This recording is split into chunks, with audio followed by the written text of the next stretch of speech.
Hello out there in YouTube land. We're here for Form Check Friday. So we got a ton of submissions, so we're really excited about that. We're happy to be able to do this.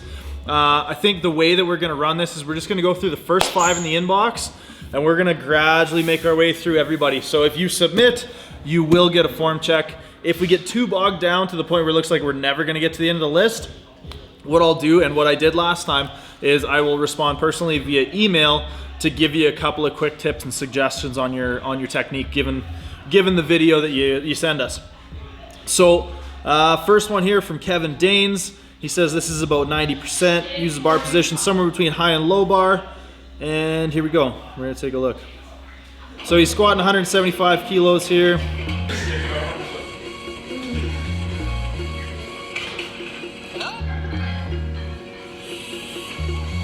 Nice. So lifts like that make this really easy. Your setup looks really good. Your descent looks really good. Everything moves really well. Your back position's good. Core looked nice and tight. Depth was on point. The only thing I noticed was, so as you descend into the hole, it looks like you're kind of over tucking your elbows a little bit. You're kind of pushing your elbows forward to drive your chest up and get that thoracic extension that is really important. But the one thing, Kevin, is I think by pushing your elbows too far forward, you're actually losing a little bit of tightness in your upper back. So instead of pushing your elbows forward, what I want you to think about the next time you get about halfway down through the squat, because that was where it started to happen. The first half of the squat down looked good. Then just as you got to the bottom, you just kind of push the elbows forward. And I think a lot of people use that as sort of a compensation mechanism because they start losing that tightness in the upper back, so they want to keep it, they just push the elbows forward. What I want you to do is I want you to actually think about pulling your elbows in towards your sides to try and tighten your lats to maintain your back position through the bottom of the squat. It doesn't look like you're losing it, so I don't necessarily think that it's going to be a big thing if you don't change it, but if you do find yourself losing that little bit of position in the bottom, what I would say is not only elbows forward, but think about pulling them in towards your sides to make sure your scapula stay pulled in, make sure your lats stay on nice and tight. It looks like you're doing a good job of maintaining tightness out of the hole, but you do get a little bit stuck at right around your average raw sticking point. So yeah, I would say pulling the elbows in towards the sides just a little bit should help with that. The next one's from Aaron Friedrich. Recently switched from conventional to sumo. Been having problems with sumo, having problems with his back, and the sumo takes the load off his back a little bit. So he sent me 190 kilos for a triple here. So we'll take a look once it loads. Here we go. All right.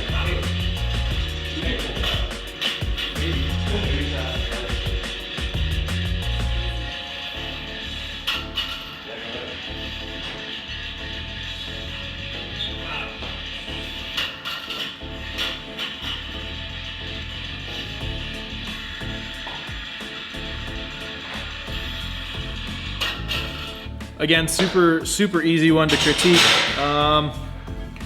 So Aaron, your first rep looked impeccable. It looked really good. It just looks like you need to work with sumo, honestly just more practice with things. Your first rep, like I said, looks really good. Your back position looks super on point. Your second one, you're kind of allowing your shoulders to dip forward a little farther than I would recommend. And then your third one, you kind of bring that back in a little bit again. So I think the biggest thing is just more practice. You can tell you're kind of new to sumo, but your mechanics are good. The basis of what you're doing is good. Your positioning is good. Your back tightness is good. It's just gonna be a matter of maintaining that from rep to rep a little better. Again, look at your first rep and just try to replicate that every time you deadlift. All right, so Bharat Joshi says, shout out from the UK, big fan of the content on the channel, and he gives us a link to his squat, which is 120 kilos for a triple. Hopefully I can get into Dropbox on my phone here. Beautiful. All right, so 120 kgs for a triple here.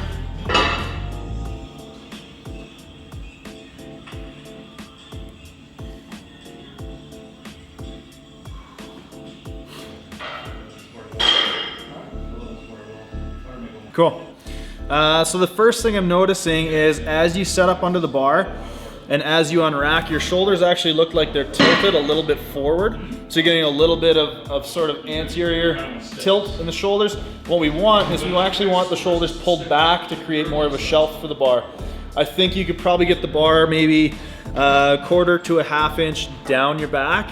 If we can open your shoulders up and bunch up those rear delts to give it a little bit of a better shelf. Now the next thing, squat form generally looks pretty good.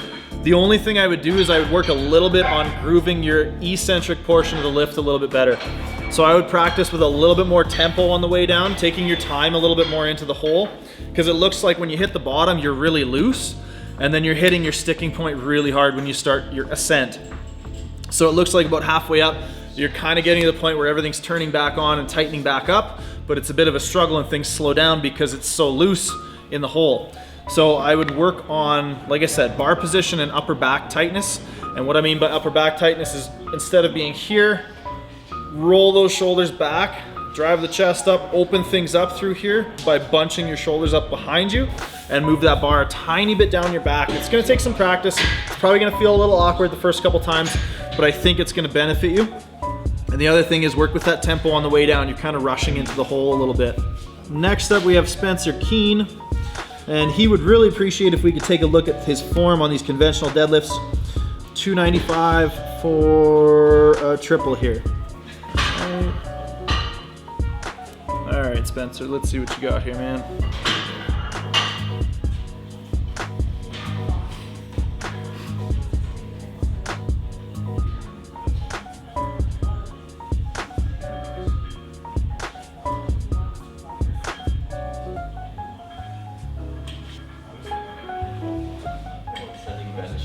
All right, sweet.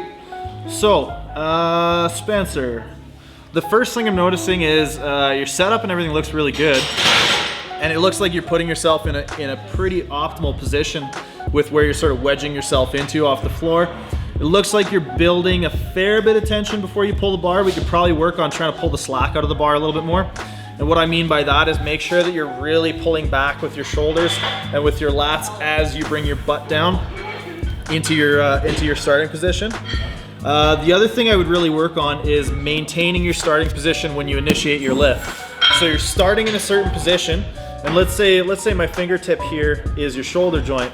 Now what's happening is you're starting here, right above the bar, and then as you lift, your shoulders are creeping out in front of the bar, and then the bar's coming up and you're having to recover your back position as you go through the mid-range of motion.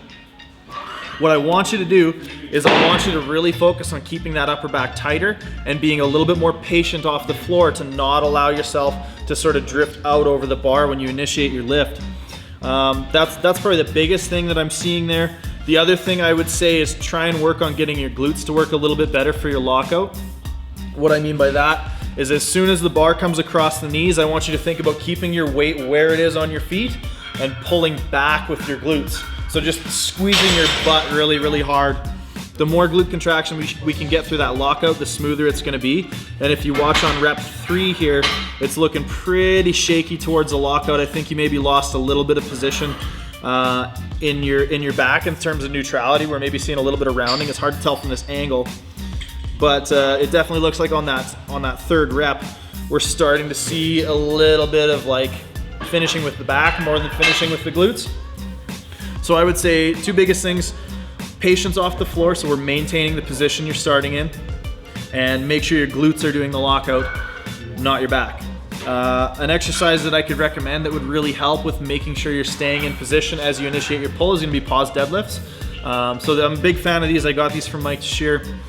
What you wanna do is you essentially wanna set up with a weight, maybe 40 to 50% to start off with, and you can kind of play around with that and work it up to the point where you're challenged in terms of maintaining your position. But you wanna deadlift maybe an inch off the floor, pause for a good solid 2 count, and then finish your lift. Now you'll notice right away, if your pause position is less than optimal, the rest of the rep's gonna feel like garbage. But if you can maintain your position off the floor, the rest of the lift's gonna feel really, really good. So make sure we're maintaining that position off the floor. That's gonna be the biggest thing I want you to focus on. We're gonna move on to Raymond Chow. So Raymond sent a whole bunch of YouTube videos here. He wants us to look at his squat and his bench. We're gonna look at his bench because we've done a bunch of squatting. and I will get back to you on your squat via email, Raymond. All right, so here's Raymond with a 365 bench. He looks like a pretty jacked dude. Not the best angle, but yeah, cool. Now it's hard for me to tell from this angle, but what I think the biggest issue with your bench is, maybe, Raymond, is losing stability. So you're coming down to the bottom and you can see from the front angle that one shoulder kind of leads the other one. Now a lot of times that happens because a shoulder comes out of position. So if your shoulder blades are nice and tucked and pulled back into position, and as you come off the chest, the shoulder blade rises, that elbow's gonna flare out. We're gonna lose a lot of leverage on that side specifically. So again, it's kind of hard to tell with it being a submaximal or very like slightly submaximal, if not maximal weight. But the biggest thing I would work on is just making sure that you're building a little bit more stability on your chest. I noticed you touch and go, or did touch and go with that rep rather. So what I would work on is some long pause benches and getting more comfortable with that first sort of range of motion off your chest. You're obviously a very strong dude if you're benching 365 already. So just work on upper back stability. So you can do a ton of upper back work there, but the biggest thing is just gonna be keeping your back tighter when you bench press. You know, a lot of people are like, oh, well, you can do this back exercise and this back exercise and this will help and that'll help. Sure, that'll help. But if you don't have that transferability, it's not gonna do much for you. So just work on keeping your back tighter when you bench press. Maybe you need to chalk up or put like a yoga mat down on the bench so your shoulders don't slide around. I've seen some people take bands and put them around commercial benches, and that can help make things a little bit stickier.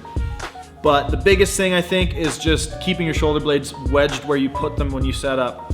So that's about it. That is our Form Check Fridays. Thank you again for everybody thank you again to everybody for submitting. Please keep the submissions rolling in.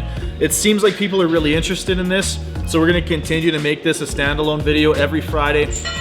It might be a little boring. It's probably not gonna be up to the production quality of some of our other videos, but I think the information content is gonna be really, really high, or the value of that's gonna be really, really high. So if you like this style of stuff, we're gonna be doing it often. Thanks again for submitting. Like and comment below if you guys see anything that you think maybe I missed, or something that you want to talk about, or have me expand on a cue that I've used. Please do so in the comment section below. And again, thank you very much. We'll see you guys next week.